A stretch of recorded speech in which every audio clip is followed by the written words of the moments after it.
Hey, boys and girls, Mrs. Sibisma again, and I have a story for you today.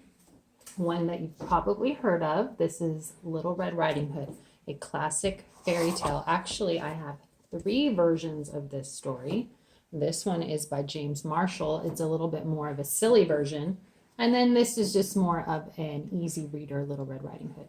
I'm going to read this one. The illustrations are beautiful. I'm going to read this one today, and then I'll do this one later on in the week, and we can compare and contrast and see how are they similar and how are they different. Okay, and this is going to be the start of just a little fairy tale. Normally, I do a fairy tale unit in the classroom where I would read all kinds of different fairy tales, and we would analyze the story elements like the characters and the setting and the plot, what happens in the beginning, middle, and end. And with fairy tales, you pay attention to what kind of magic is happening or what kind of unbelievable event happens that saves the day. There's always a happy ending for a fairy tale. And no different for this one, Little Red Riding Hood. It's a classic. You probably know it, but I just want you to enjoy this story. Maybe you can listen to it before you go to bed. Little Red Riding Hood. This is first written by the Brothers Grimm. They wrote lots of fairy tales a long time ago, and then people have retold them in many different ways through the years. These are classic fairy tales. Oh no, sorry about that. Let me get to where you can see the pictures. And I have my read shirt, my Mo Willems read shirt on. So I'll read it and then I'll show you the pictures close up when I'm done reading the page, okay?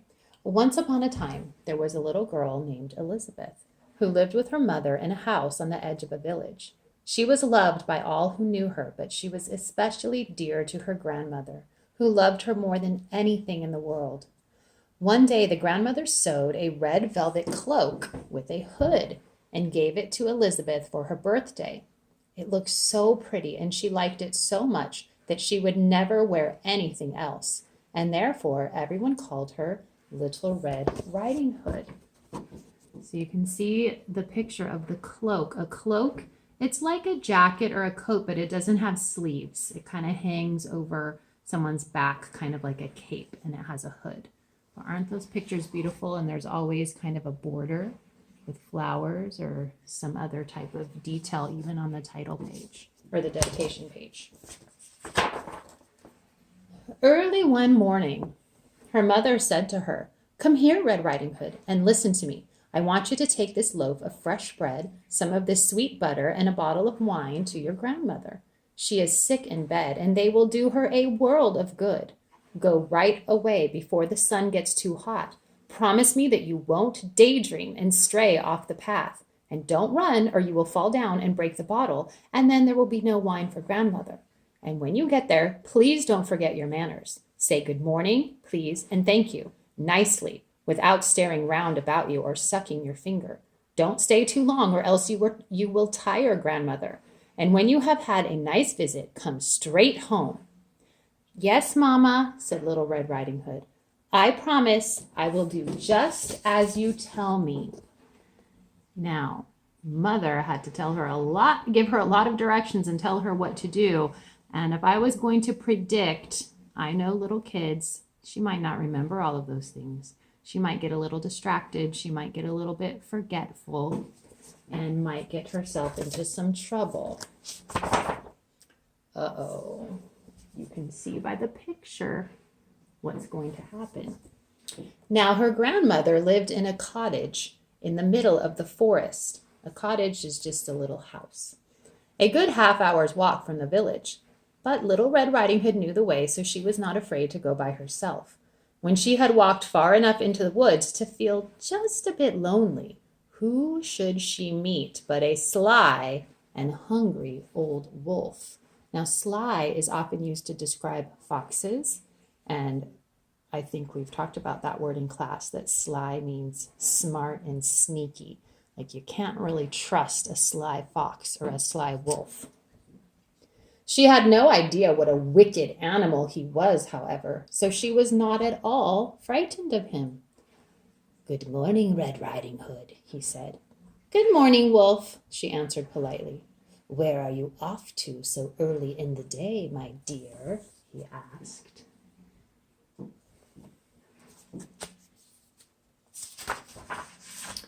Oh, I'm going to grandmother's. She's sick in bed, you know. Is that so? He murmured. And what have you got in your basket? Oh, a loaf of bread, some sweet butter, and a bottle of wine.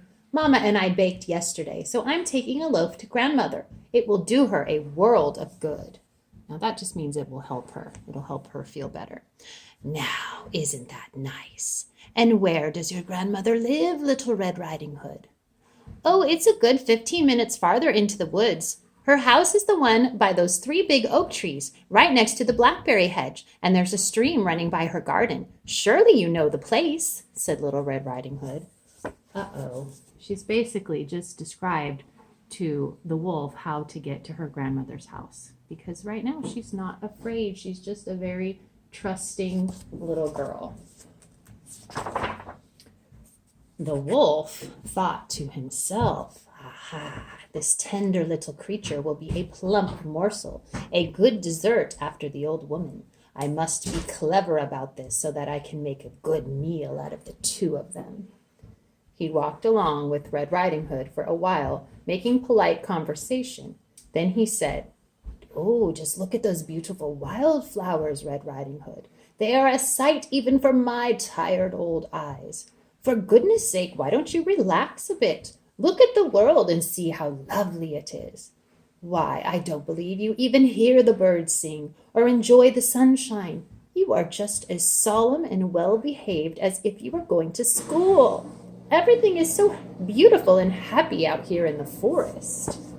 Now, why do you think the wolf is telling her to look around her and enjoy herself and look at the wildflowers?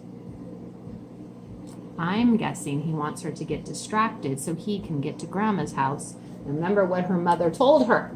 Is she going to listen to her mother, or is she going to pay attention to the wolf?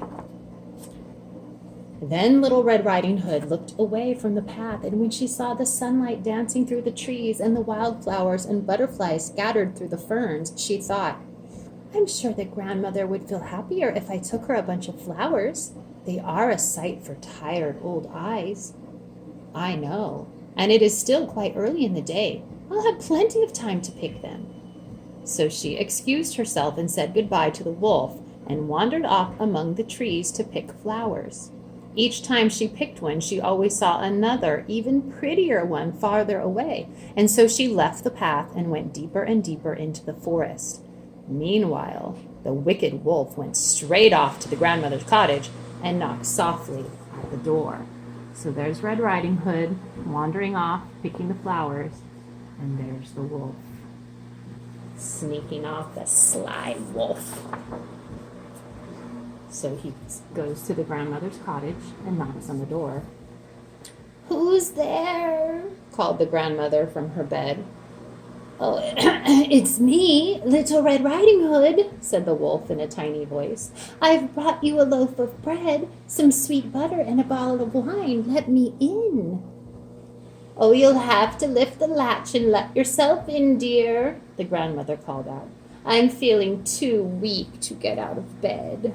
Well, you can see the grandmother. There she is. So the wolf lifted the latch and opened the door. He ran straight to the bed, and without even saying a good morning, he ate up the poor old grandmother in one gulp. Then he put on a clean nightgown and shawl that were lying on a chair by the bedside, got into the bed, and pulled the bed curtains closer together. Aw, poor grandmother. Now, this is the part in the story where you probably think, this couldn't really happen. This is a story, a tale, a fairy tale, something make-believe. Now, if you look at the pictures, here comes Red Riding Hood with her flowers. In the meantime, Little Red Riding Hood wandered here and there picking flowers until she had such an armful she could barely hold them all. Then she suddenly remembered her grandmother and the promise she had made to her mother. So she found her way back to the path and walked straight to the cottage. When she got there, she was amazed to find the door open, and she tiptoed in. She felt quite frightened, but she didn't know why. "What's wrong?" she thought. "I always liked coming to grandmother so much. Why should I feel afraid? Can it be because she is sick?" Now, you might call what she has a premonition. A premonition means you kind of know something's wrong, but you're not sure what it is, but you just have a feeling that something bad is going to happen.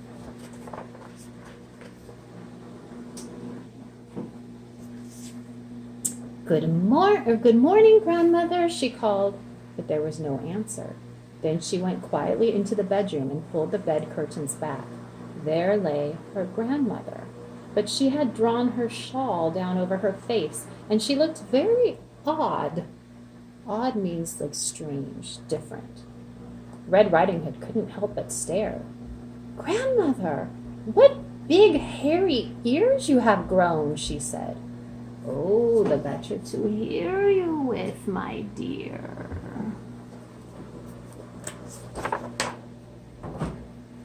I'm not going to show you the picture on this part. "Oh, grandmother, your eyes are so shiny." "Oh, the better to see you with, my dear." "And your hands look so strange, grandmother." "Oh, the better to hug you and catch you and hug you with, my dear." "But please, grandmother, why do you have such big, sharp teeth?" "Well, those are to eat you up with, my dear."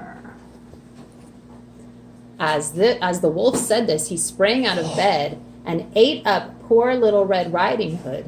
Then, having finished his first good meal in many weeks, that wicked wolf went back to bed, pulling the covers up, and soon was snoring as loudly as you can imagine. So here's where the wolf shows his true colors. Evil, wicked wolf that he is.